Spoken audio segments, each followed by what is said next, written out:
Hello friends, welcome to A24 knowledge official YouTube channel. आज के इस वीडियो में हम बात करेंगे MP professional examination board MPPEB की न्यू रिक्रूटमेंट नोटिफिकेशन, जो कि फ्रेंड्स यहाँ पर AEO एंड ADO पोस्ट के लिए इनवाइट की गई है। इसके लिए फ्रेंड्स आप अप्लाई कर सकते हैं ऑनलाइन और ऑल इंडिया वैकेंसी है, कोई भी इसमें आवेदन कर सकता है अगर आप इसमें एप्लीकेबल हैं अप्लाई करने के लिए। तो सबसे पहले बात करेंगे इसके ऑफिशियल नोटिफिकेशन की, जो कि फ्रेंड्स 5 तारीख को जारी किया गया है। और इसका जो फॉर्म है, जो ऑनलाइन फॉर्म है, ये आपके 10 नवंबर 2020 से एक्टिव होंगे और 24 नवंबर 2020 तक आप इसमें फॉर्म को फिल कर सकते हैं। और अगर आप आवेदन पत्र में कोई भी संशोधन करना चाहते हैं तो 38 नवंबर 2020 तक आप कर सकते हैं। अब जो ये वैकेंसी है आपके ग्रामीण कृषि विस्तार अधिकारी और वरिष्ठ कृषि विकास अधिकारी, इसके लिए फ्रेंड जो आपकी परीक्षा होगी वो आपकी 10 से 13 फरवरी 2021 तक कंडक्ट की जाएगी। अब यहाँ पर फ्रेंड्स जो ये एप्लीकेशन फॉर्म है, इसके लिए आपको फीस भी पे करनी होगी, जो कि अनारक्षित जनरल कैटेगरी के लिए 500 रुपये है। और अगर बात करें SC ST OBC या PH कैंडिडेट जो कि सिर्फ मध्य प्रदेश के निवासी हैं, उनके लिए 250 रुपये रहेगी।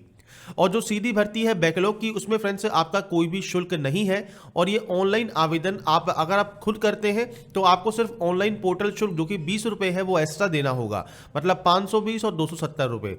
अगर फ्रेंड्स आप कियोस्क के माध्यम से करते हैं MP ऑनलाइन का पोर्टल शुल्क 60 रुपये आपको फिर देना होगा। तो इसके लिए फ्रेंड्स आप चाहें तो खुद भी भर सकते हैं या फिर कियोस्क के माध्यम से भरवा सकते हैं। और फॉर्म भरने का वीडियो भी जल्दी ही अपलोड किया जाएगा जैसे ही इसका लिंक एक्टिवेट होगा। अब यहाँ पर फ्रेंड्स जो शेड्यूल है 10 से 13 फरवरी 2021 को जो इसका एग्जाम है वो फ्रेंड्स आपकी टाइमिंग और इसके अलावा फ्रेंड्स यहाँ पर आपका जो प्रोसेस है वो आपको यहाँ पर दिया गया है, आपको रिपोर्टिंग टाइम दिया गया है। तो आप यहाँ पर परीक्षा की जो पाली है वो आप यहाँ पर चेक कर सकते हैं। तो यहाँ पर आपको जो निर्देश है इससे रिलेटेड आपको मिल जाती है। इंपॉर्टेंट बात यह है कि आधार पंजीकरण होना जरूरी है, क्योंकि जब आप फॉर्म को फिल करेंगे आधार कार्ड से ही रजिस्ट्रेशन करेंगे और उसमें आपका मोबाइल नंबर रजिस्टर होना जरूरी है, नहीं तो आपको बायोमेट्रिक रजिस्ट्रेशन करवाना होगा। और इसके लिए फ्रेंड्स आपको कियोस्क पर जाना होगा। इसलिए अगर आपने अभी तक आधार कार्ड में मोबाइल नंबर रजिस्टर नहीं करवाया है, आप सेंटर पर जाकर आधार कार्ड के वहां पर जाकर अपने नंबर को रजिस्टर करवा सकते हैं। इसके बाद फ्रेंड्स यहाँ पर देखिए, जो भी आवेदन पत्र है जब आप फिल करेंगे उसके बाद जो इसका एडमिट कार्ड होगा वो इसकी ऑफिशियल वेबसाइट पर ही जारी किया जाएगा। सभी पदों के लिए अभ्यर्थियों का मध्य प्रदेश राज्य के रोजगार कार्यालय में जीवित पंजीकरण होना जरूरी है। अब मान लीजिए फ्रेंड्स आप मध्य प्रदेश के निवासी हैं, आपको कोई दिक्कत नहीं है, पर आप रजिस्टर नहीं है तो रजिस्ट्रेशन करवा लें। अदर स्टेट कैंडिडेट हैं आप, पर आप मध्य प्रदेश में रहते हैं कुछ समय से, मान लीजिए 1 साल से 2 साल से, तो आप वहां पर जाकर अपना जो रजिस्ट्रेशन है वो कंप्लीट करवा सकते हैं। कुछ डॉक्यूमेंट्स लगेंगे, आप जहां रहते हैं वहां का डॉक्यूमेंट्स लगेंगे और उसके बाद अपने रोजगार कार्यालय में पंजीकरण आप करवा सकते हैं। तो ये सुविधा अदर स्टेट कैंडिडेट को भी मिल जाती है अगर वो वहां पर प्रेजेंटली रहता है। तो अगर नहीं रहता है तो फ्रेंड्स उस कंडीशन में आप एप्लीकेबल नहीं होंगे।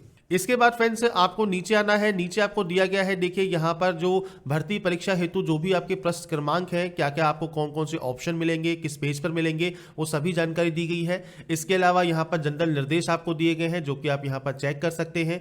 इसके बाद पदनाम, वेतनमान और शैक्षणिक योग्यता की जानकारी दी गई है। तो यहाँ पर फ्रेंड्स सीधी भर्ती और बैकलॉग वैकेंसी दोनों ही तरह की वैकेंसीज आपको दी गई है। जैसे मान्यता प्राप्त संस्थान या विश्वविद्यालय से कृषि या संबंध विषय में स्नातकोत्तर उपाधि या कृषि इंजीनियरिंग में स्नातक अगर आप हैं, आप इसमें आवेदन कर सकते हैं।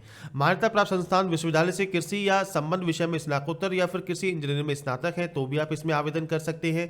इसके अलावा सेम कृषि या उद्यानिकी में स्नातक उपाधि है आपके पास, या फिर आपके पास यहाँ पर इससे रिलेवेंट जो भी डिग्री या डिटेल्स है वो फ्रेंड्स आप इसमें एप्लीकेबल हो जाएंगे।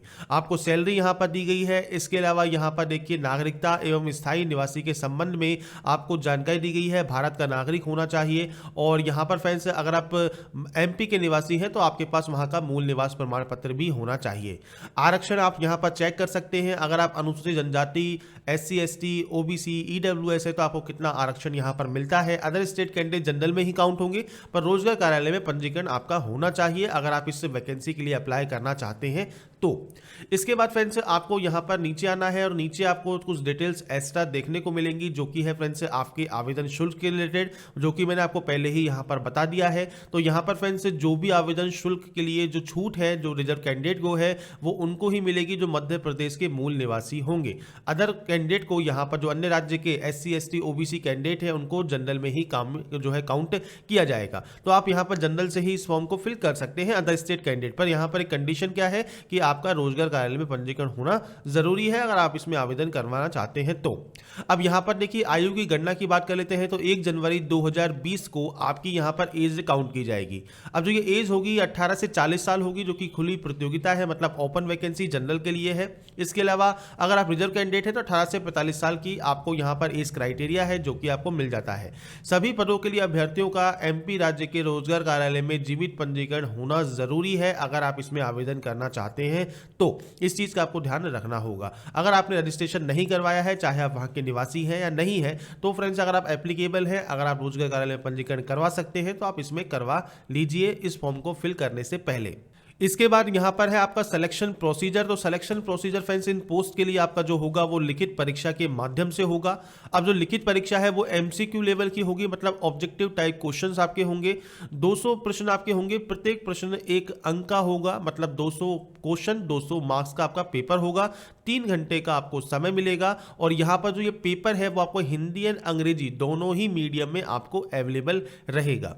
इसके बाद यहाँ पर देखिए आपको बताया गया है न्यूनतम 50% मार्क्स जनरल कैटेगरी को, अगर आप रिजर्व कैंडिडेट है तो 40% मार्क्स कम से कम आपको लेके आने होंगे। बाकी जो कट ऑफ जाएगी वो बाद में डिसाइड होगी। इसके बाद फ्रेंड्स यहाँ पर देखिए आपकी जो आपकी सूची होगी, जो मेरिट लिस्ट बनेगी वो आपकी सीबीएसई पर बनने वाली है। आपके डॉक्यूमेंट वेरिफिकेशन भी होगा जिसमें आपका स्थायी प्रमाण पत्र, जाति प्रमाण पत्र, इसके अलावा आपका ईडब्ल्यूएस प्रमाण पत्र, अगर आप कार्यरत है तो एनओसी, जो डिटेल्स होती हैं आपके दस्तावेजों से रिलेटेड, चरित्र प्रमाण पत्र से रिलेटेड, वो आपसे यहाँ पर करवाए जाएंगे। इसके बाद यहाँ पर फ्रेंड्स आपको नीचे आना है। नीचे आपको यहाँ पर डिटेल्स देखने को मिलेंगी जो कि फ्रेंड्स आपके रिलेटेड हैं इस एग्जाम से, जिसमें फ्रेंड्स आपसे कहा गया है आवेदक को विभिन्न पदों हेतु आवेदन करने के लिए एक ही आवेदन पत्र प्रस्तुत करना होगा।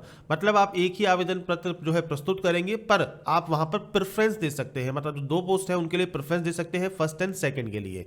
इसके अलावा फ्रेंड्स जो भी आवेदक यहाँ पर जो शैक्षणिक योग्यता है और जो भी अन्य योग्यता है वो ऑनलाइन आवेदन पत्र जब भी आप यहाँ प्रस्तुत करेंगे, जब भी आप इस फॉर्म को फिल करेंगे, तब तक आपकी कंप्लीट होनी चाहिए, तभी फ्रेंड्स आप इसमें एप्लीकेबल होंगे।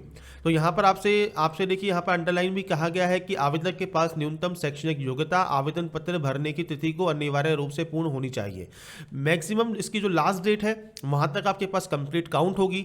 आप जब भी फॉर्म फिल कर रहे हैं उस डेट पर आपके पास कंप्लीट होनी चाहिए, जिससे आप इसमें अप्लाई कर पाएंगे। इसके बाद फ्रेंड्स यहाँ पर देखिए आपको आवश्यक सामग्री बताई गई है जो कि आप एग्जाम सेंटर्स में लेके जाएंगे, और इसके बारे में हम बाद में बात करेंगे जब इसके एडमिट कार्ड जारी किए जाएंगे। इसके बाद यहाँ पर फ्रेंड्स आपको जो एक्स्ट्रा टाइम मिलेगा, जो भी अगर पीएच कैंडिडेट है तो उसको कैसे मिलेगा उसकी जानकारी दी गई है। इसके बाद यहाँ पर दिया गया है देखिए आपको कि आपका जो यहाँ पर मार्किंग सिस्टम है वो क्या रहेगा। तो जैसा मैंने बताया 200 क्वेश्चन 200 मार्क्स, मतलब एक क्वेश्चन 1 मार्क्स का हो गया, और ऋणात्मक मूल्यांकन मतलब नेगेटिव मार्किंग आपकी यहाँ पर नहीं है। तो नेगेटिव मार्किंग नहीं होने से बेनिफिट ये होता है आपको कि आपको जो है सारे क्वेश्चन सॉल्व करने का आपको मौका मिल जाता है, आप सारे क्वेश्चंस को सॉल्व कर सकते हैं। इसके बाद फ्रेंड्स आपको नीचे आना है, और नीचे आने के बाद फ्रेंड्स आपको जो ये खंड मिलता है से, जो कि फ्रेंड्स पेज नंबर 29 पर मिलेगा। तो यहाँ पर फ्रेंड्स आपको शॉर्ट में जो सारी जानकारी है वो आपको यहाँ पर दी गई है, आपके एग्जाम फीस से रिलेटेड या संशोधन की फीस से रिलेटेड, आपके जो परीक्षा शहर है जहां पर आपके जो एग्जाम है ये कंडक्ट किए जाएंगे उसके बारे में आपको यहाँ जानकारी दी गई है। अब जो आपका एग्जाम होगा जो कि ऑब्जेक्टिव टाइप होगा, उसमें किस तरह से क्वेश्चंस आएंगे इसके बारे में बात कर लेते हैं। तो पेज नंबर 32 पर आपको डिटेल्स मिलेंगी। 200 मार्क्स का पेपर है। तो यहाँ पर देखिए सामान्य ज्ञान, सामान्य हिंदी, सामान्य अंग्रेजी, सामान्य गणित, सामान्य विज्ञान, सामान्य अभिरुचि के 100 मार्क्स के आपके क्वेश्चंस होंगे, और जो भी आप यहाँ पर संबंधित विषय है उससे आधारित 100 क्वेश्चंस के मतलब 100 मार्क्स के पेपर होंगे, और टोटल आपका 200 मार्क्स का पेपर हो जाएगा। इसके बाद आपको यहाँ पर दिया गया है सिलेबस। तो general agriculture, agronomy, soil science या फिर जो भी आपके चैप्टर्स है यहाँ पर आपके रिलेवेंट सब्जेक्ट से रिलेटेड वो आपको यहाँ पर देखिए देखने को मिल जाते हैं। इसके बाद एसएडीओ का भी आपको यहाँ पर डिटेल्स देखने को मिल जाएंगी, तो आप इसके अकॉर्डिंग अपनी जो तैयारी है वो कर सकते हैं। तो ये फुल सिलेबस आपको इस सेक्शन में देखने को मिल जाता है। इसके बाद फ्रेंड्स यहाँ पर देखिए यहाँ पर जो आपको दी गई है डिटेल्स, ये है आपके प्रश्न या आदर्श उत्तरों पर अगर आपको कोई आपत्ति है तो उसके लिए आप आवेदन कर सकते हैं। उसकी डिटेल ये बाद में आपको काम आएगी, और ये आपका आएगा प्रोफेशनल एग्जामिनेशन बोर्ड द्वारा प्री डिफाइंड टेम्पलेट। तो ये क्या है, तो आप इसका प्रिंट आउट ले लें, और प्रिंट आउट लेने के बाद इसमें फ्रेंड्स अपनी फोटो, साइन और जो ये आपको यहाँ पर हिंदी या इंग्लिश में जो भी आप लिखना चाहें अपना डिक्लेरेशन करके इसको स्कैन करके रख सकते हैं, क्योंकि फॉर्म फिल करते वक्त आपको ये अपलोड भी करना होगा। तो ये आपको नोटिफिकेशन के पेज नंबर 36 पर मिल जाता है और आप इसको डाउनलोड करके अपलोड कर सकते हैं। तो ये नोटिफिकेशन में यही जानकारी है। बाकी फ्रेंड्स आप इस वीडियो डिस्क्रिप्शन में जाएंगे jobrasta.com पर, वहां पर आपको इससे रिलेटेड मैंने आपको सारी जानकारी प्रोवाइड कर दी है शॉर्ट में। आप जाकर डिटेल्स को चेक कर सकते हैं। आप एप्लीकेबल हैं, एलिजिबल हैं, अप्लाई करना चाहते हैं, अप्लाई कर सकते हैं और अप्लाई करने का वीडियो हम जल्दी ही अवेलेबल कराएंगे। अगर आपको हमारा ये वीडियो पसंद आया है तो लाइक, सब्सक्राइब एंड शेयर जरूर कीजिएगा। बाकी की जानकारी के लिए ऐसे ही बने रहिए हमारे साथ, देखते रहिए हमारा YouTube channel and last thanks for watching.